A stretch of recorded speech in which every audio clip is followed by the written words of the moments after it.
दोस्तों, आज मैं आप लोगों के लिए प्रॉफिट एंड लॉस यानी लाभ और हानि की पार्ट से एक बहुत ही शानदार प्रश्न लेके आया हूँ। आज का जो हमारा सवाल है, रवि ने एक कुर्सी को 40% की हानि पर 900 रुपये में बेचता है, तो कुर्सी का क्रय मूल्य क्या है? दोस्तों, ये सवाल बहुत ही मजेदार है। इस सवाल को आप बहुत ही कम समय में सेकेंडों में हल कर सकते हैं। बस केवल आपको इस प्रश्न में बोला क्या है वो समझना है। तो चलिए, टाइम को वेस्ट ना करते हुए हम लोग अपने इस प्रश्न को हल करते हैं। और आपको भी सीखना है दोस्तों कि यदि आपके सामने फिर कभी दोबारा ऐसे प्रश्न आए तो आप उस सवाल को कैसे हल कीजिएगा। तो देखिए दोस्तों, सबसे पहले आपको ध्यान रखना है कि कोई भी वस्तु का क्रय मूल्य दोस्तों, जिसे इंग्लिश में हम सीपी कहते हैं और हिंदी में कहें तो क्रय मूल्य कहते हैं, ये दोस्तों हमेशा अपने आप में 100% होता है। इस बात को आपको ध्यान में रखना है कि किसी भी वस्तु का सीपी बोले या फिर क्रय मूल्य बोले, अपने आप में 100% होता है, हमेशा फिक्स होता है दोस्तों। अब आपको क्या करना है दोस्तों, यहाँ पे थोड़ा ध्यान देना है। यहाँ बोला क्या है, रवि ने एक कुर्सी 40% की हानि पर 900 रुपये में खरीदता है।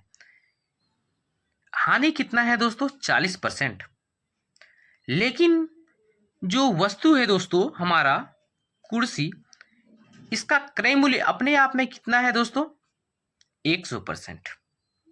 तो हम क्या करेंगे दोस्तों, 100% में से इस 40% को घटा देंगे।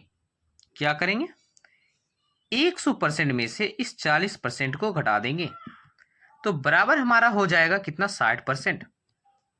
कितना हो गया दोस्तों? 60%। और वो बेचा क्या है दोस्तों, कुर्सी को कितने दाम पर? 900 रुपये में। तो दोस्तों, ये 900 रुपया जो देख रहे हैं, ये हमारा 60% की वैल्यू है। कैसे आप समझ गए? क्योंकि 40% की लॉस करके बेच रहा है, तब बेच रहा है ये 900 रुपये में। 40% लॉस किया यानी 60% का पैसा वो ले रहा है। तो वस्तु का 60% जो पैसा लिया है वो कितना के बराबर है? 900 के बराबर। इसीलिए हम क्या करेंगे दोस्तों, 900 को भागा देंगे कितने? 60% से। और इस वस्तु का क्रय मूल्य निकालने के लिए क्या करते हैं, 100 से हमेशा गुना करते हैं। क्यों 100 से गुना किए दोस्तों? क्योंकि देखिए, आपको पहले ही हम बता दिए कि किसी भी वस्तु का क्रय मूल्य अपने आप में 100% होता है। इसीलिए हम 100 से यहाँ पे गुना किए 100% निकालने के लिए। तो देखिए, अब जो संख्या हमारा कटेगा काटेंगे, नहीं कटेगा तो हम छोड़ देंगे। तो देखिए, एक शून्य से यदि हम एक शून्य काट दिए और 15 छक्के 90, यहाँ 15 बार में कट जाएगा। अब 15 गुना 100 करेंगे तो बराबर हो जाएगा दोस्तों हमारा 1500। कितना हो जाएगा? 1500। तो इस चेयर का दाम कितना था दोस्तों? हमारा 1500 रुपया। लेकिन उस व्यक्ति ने, रवि ने, चेयर को 40% की हानि पर बेचा था 900 रुपये में। लेकिन उस वस्तु का जो हमारा क्रय मूल्य था वो कितना था दोस्तों? 1500। तो दोस्तों, इस तरह से आप इस सवाल को बहुत ही कम समय में हल कर सकते हैं। चलिए, और एक प्रश्न हम लोग देखते हैं, उस सवाल को भी हम हल करते हैं। तो देखिए दोस्तों, और एक प्रश्न हम लोग लिए। इस प्रश्न में हमें बोला गया है, राम एक खिलौने को 20% के लाभ पर 120 रुपये में बेचता है, तो उस वस्तु का क्रय मूल्य क्या है?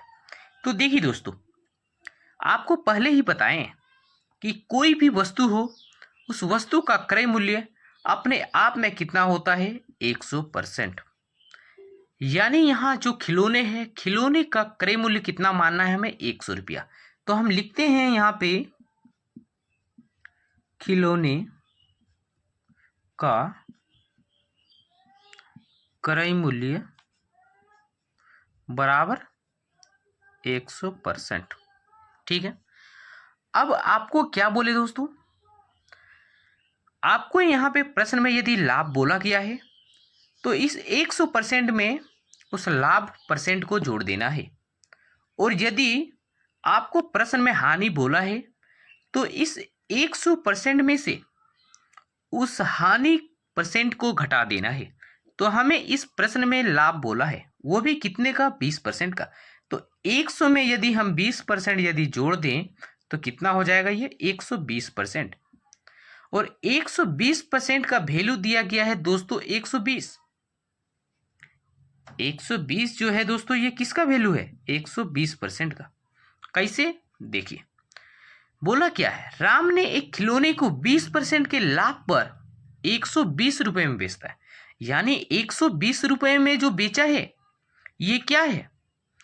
इसमें इसका खरीद दाम भी है और प्लस इसका लाभ भी दिया हुआ है, तब ना दोस्तों ये 20% के लाभ पर बेचता है। तो 20% के लाभ पर बेचा यानी 120% में बेचा, और 120 रुपया जो है ये क्या है? 120% का वैल्यू है। लेकिन हमें निकालना कितना है? केवल 100% का। 100% का वो भी निकालना क्यों है दोस्तों? क्योंकि देखिए, हमें किसी भी वस्तु का क्रय मूल्य जब ज्ञात करते हैं तो वो हमारा 100% ही होता है, इसीलिए हम 100 से गुना करते हैं। अब देखिए, ये 120 से 120 कट गया तो बराबर कितना हो गया? 100। तो बराबर कितना हो गया दोस्तों? यहाँ 100।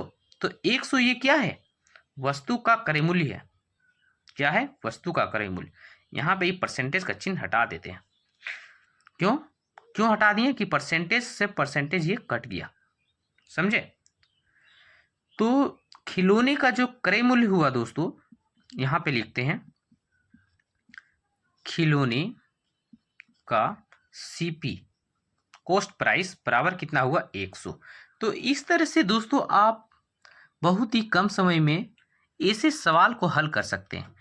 तो आज का वीडियो यहीं तक। वीडियो देखने में अच्छा लगा हो तो वीडियो को लाइक कर दीजिएगा, सब्सक्राइब कर दीजिएगा और साथ ही साथ बेल आइकन को प्रेस कर लीजिएगा, ताकि दोस्तों हम जब भी नेक्स्ट वीडियो को अपलोड करें तो उसकी नोटिफिकेशन सबसे पहले आप तक जरूर पहुंच जाए। तो ठीक है दोस्तों, थैंक यू, धन्यवाद।